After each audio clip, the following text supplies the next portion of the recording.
Current ఛార్జీలు బాదుడే బాదుడు అని 2019 ముందు పెద్ద ఎత్తున ఉపన్యాసాలు ఇచ్చిన జగన్మోహన్ రెడ్డి తనొచ్చాక ఒక ప్రయోగం చేసి విఫలమయ్యాడు.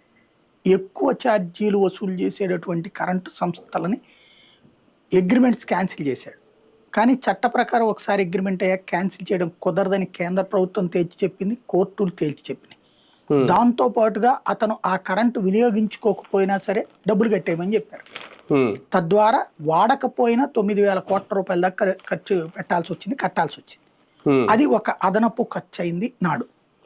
దాంతో పాటు ఆ ఒప్పందాలు కంటిన్యూ చేయాల్సి వచ్చింది. దాని ద్వారా ఇప్పుడు ₹2.49 కరెంటుని సెకీ నుంచి తీసుకుని జగన్మోహన్ రెడ్డి ఇస్తే రచ్చ చేశారు, పెంట పెంట చేసి వదిలిపెట్టారు.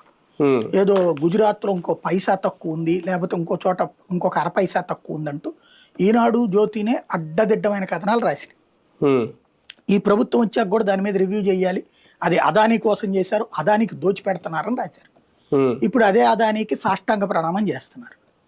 అది సెకీది ఒప్పందం. సెకీ వాడు అదానీ వాడి నుంచి కొని వాడు మనకు అమ్ముతున్నాడు. ట్రాన్స్ఫర్ ఛార్జెస్ అని ఉంటాయి. కరెంటుకి మనకు ₹2.5 కొంటున్నాం అంటున్నా సరే ట్రాన్స్ఫర్ ఛార్జెస్ కింద ₹1.5 ₹2 పడుతుంది సాధారణ. అప్పుడు ఎట్లా లేదన్నా ₹4 పడుతుంది. అయితే ఈ సెకీతో ఒప్పందం కేంద్ర ప్రభుత్వం ప్రోత్సహించే దాంట్లో భాగంగా ట్రాన్స్ఫర్ ఛార్జెస్ ని రద్దు చేసింది. అంటే కేంద్రం భరిస్తుంది. తద్వారా 2.5కే కరెంట్ మనకు వస్తుంది, ₹2.49.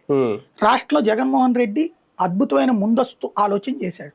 ఏంటంటే అతను నిజమైన విజన్ అంటే ఆ కాన్సెప్ట్, లైక్ ఆరోగ్యశ్రీ ఖర్చు ఎక్కువైపోతుంది కానీ ప్రజలకి ఆరోగ్యశ్రీ తీయకుండా ఎలా భరించాలి, దీని